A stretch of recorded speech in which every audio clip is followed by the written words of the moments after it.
Assalamualaikum warahmatullahi wabarakatuh.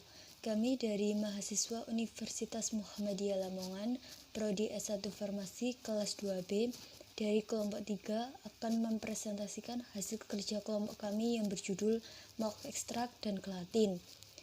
Anggota dari kelompok kami: 1. Cahaya Eka Perfilia, pemateri pertama. 2. Dwi Setia Ramadhani, pemateri kedua. 3. Maya Maghfiratur Rahma, moderator dan pemateri ketiga. 4. Muhammad Fadlil Al-Hafiz, pemateri keempat. 5. Muhammad Fajar Rizky, pemateri kelima. Saya, Cahaya Eka Parfilia, sebagai pemateri pertama akan menyampaikan materi yang pertama, yaitu malt extract. Sinonim: diastase, malt extract. Sumber biologis: ekstrak malt adalah ekstrak yang diperoleh dari biji jelai kering dari satu atau lebih varietas Horden vulgaris famili Poaceae. Sumber geografis: barley dibudidayakan secara luas di seluruh dunia. Produsen utama adalah Amerika Serikat, Rusia, Kanada, India, dan Turki, dan juga dibudidayakan di daratan tinggi Cina dan Tibet.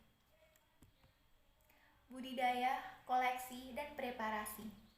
Jelai adalah salah satu sereal tertua yang dibudidayakan, merupakan ramuan tegak yang menyerupai gandum.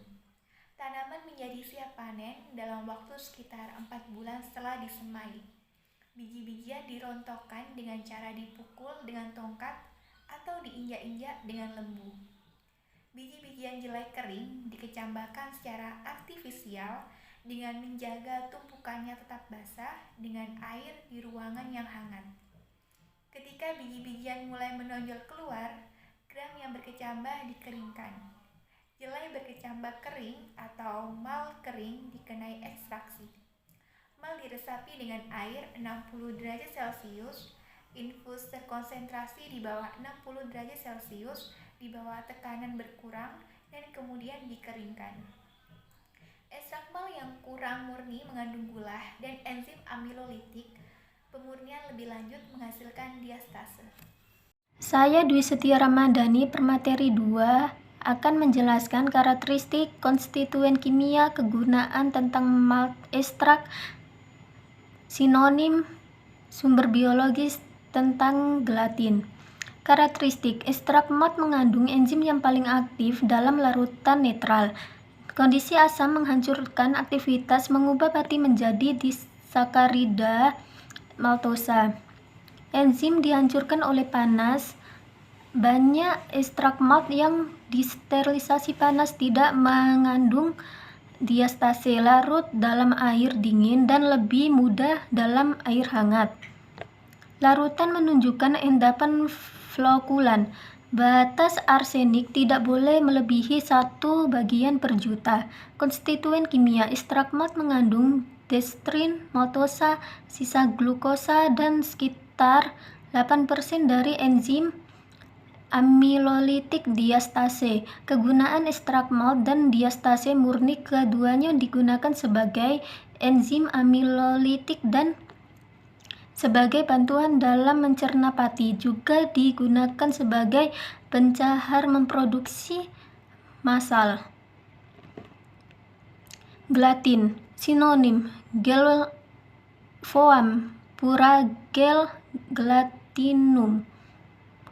Sumber biologis: gelatin adalah turunan protein yang diperoleh dengan menguapkan ekstrak air, yang terbuat dari tulang, kulit, dan tendon berbagai hewan domestik.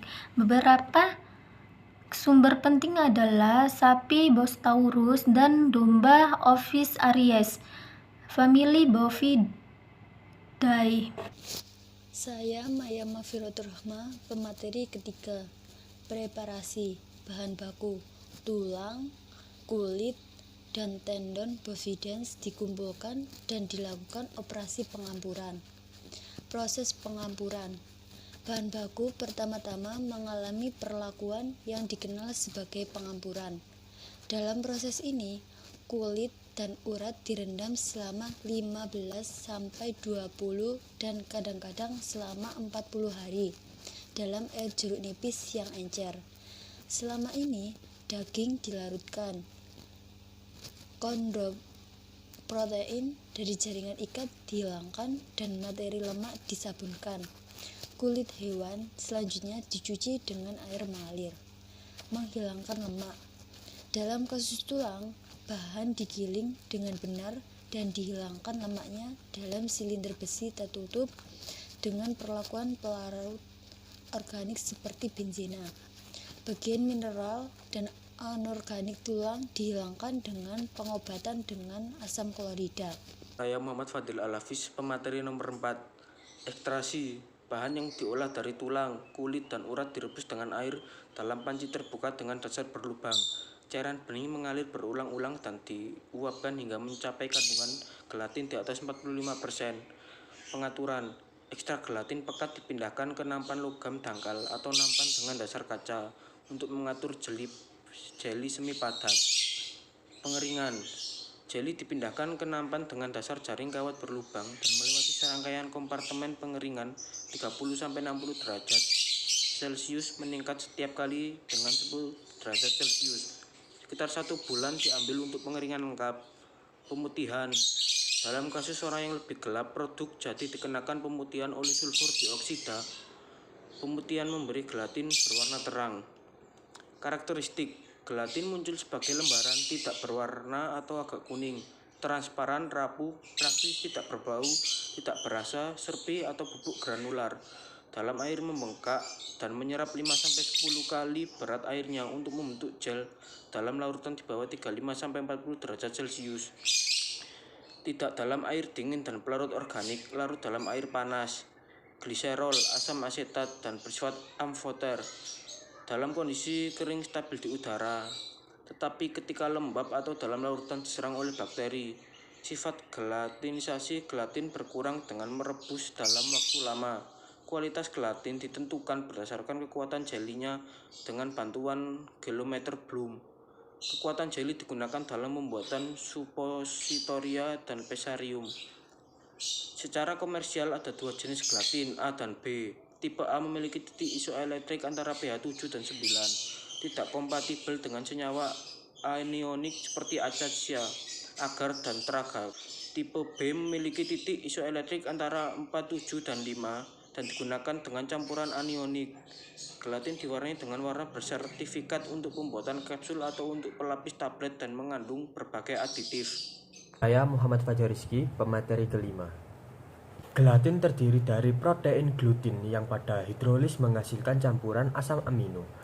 Perkiraan kandungan asam amino adalah glisin 25,5%, alanin 8,7%, valin 2,5%, leusin 3,2%, isoleusin 1,4%, cysteine dan cystein 0,1%, metionin 1,0%, tirosin 0,5%, asam aspartat 6,6%, asam glutamat 11,4%, arginin 8,1%, lisin 4,1%, dan histidin 0,8%.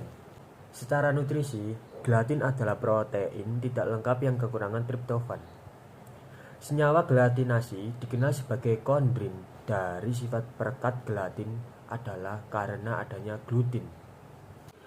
Gelatin digunakan untuk membuat pastiles, pasta, suppositoria, kapsul, pelapis pil, spons gelatin, sebagai zat pensuspensi, pengikat tablet, zat penyalut, sebagai penstabil, pengental, dan pemberi tekstur pada pangan, untuk membuat substitusi karet, perekat, semen, litografi, dan tinta cetak, senyawa plastik, sutra buatan, plat fotografi, dan film, filter cahaya untuk lampu merkuri, bahan klarifikasi dalam hal hektografi, kertas ukuran, dan tekstil untuk menghambat kristalisasi dalam bakteriologi, untuk mempersiapkan budaya, dan sebagai nutrisi.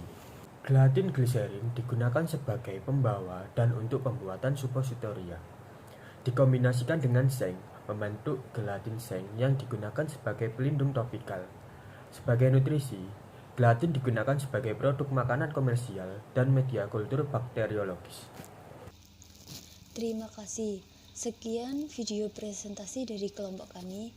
Semoga apa yang kami presentasikan bisa bermanfaat bagi kita semua. Apabila ada kesalahan dalam pengucapan, kami mohon maaf yang sebesar-besarnya. Wabillahi taufiq wal hidayah. Wassalamualaikum warahmatullahi wabarakatuh.